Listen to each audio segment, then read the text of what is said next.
అసలు super 6 super 7 ఇచ్చినవి ఏం చేసాడని అడుగుతా ఉన్నా. నేను చెప్తాను, నువ్వు విను. ఈ రోజు నువ్వు 3000 పెన్షన్ను 4000కు పెంచారు. 18 నెలల్లో 23,926 కోట్ల రూపాయలు పంపిణీ చేశారు. 205 అన్నా క్యాంటీన్ల ద్వారా 7 కోట్ల మందికి పైగా ₹5కే నాణ్యమైన భోజనం పెట్టారు. స్త్రీ శక్తి ద్వారా 400 కోట్ల రూపాయల వ్యయంతో 25 కోట్లకు పైగా ఉచిత ప్రయాణాలు కల్పించారు.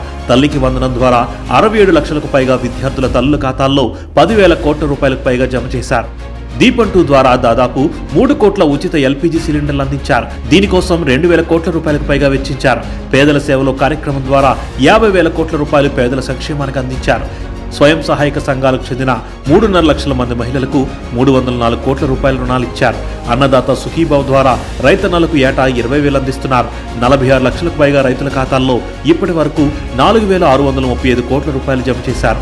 మెగా డిఎస్సి ద్వారా 150 రోజుల్లోనే 15,000కు పైగా టీచర్ ఉద్యోగాలు భర్తీ చేశారు.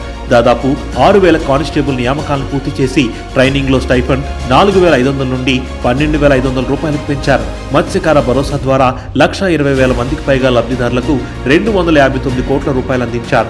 నాయి బ్రాహ్మణ షాపులకు, ఎస్సీ ఎస్టీల గృహాలకు, చేనేత వృత్తిదారులకు 200 యూనిట్ల ఉచిత విద్యుత్, పవర్లూమ్లకు 500 యూనిట్ల ఉచిత విద్యుత్, రైతన్నలకు 9 గంటల ఉచిత విద్యుత్ ఇస్తున్నారు.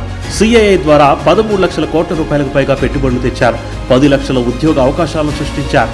అంతర్జాతీయ స్థాయిలో విశాఖలో యోగా డే నిర్వహించి అరుదైన రికార్డుతో ఆంధ్రప్రదేశ్ ఖ్యాతిని ప్రపంచానికి చాటారు. ప్రధాని మోదీ చేతుల మీదుగా అమరావతిలో 50,000 కోట్ల రూపాయల విలువైన పనులకు శంకుస్థాపన చేశారు. AI city, drone city, space city, MSME పార్కుల అభివృద్ధికి అడుగులు వేస్తున్నారు. పెట్టుబడులకు స్వర్గధామంగా ఆంధ్రప్రదేశ్ను మలిచారు. పూర్వ వైభవాన్ని తెచ్చారు. ఇలా చెప్పుకుంటూ పోతే కేవలం 18 నెలల కాలంలోనే మాటల్లో చెప్పలేనంత అభివృద్ధిని చేసి చూపించారు. చాలా ఇంకా ఏమైనా కావాలా?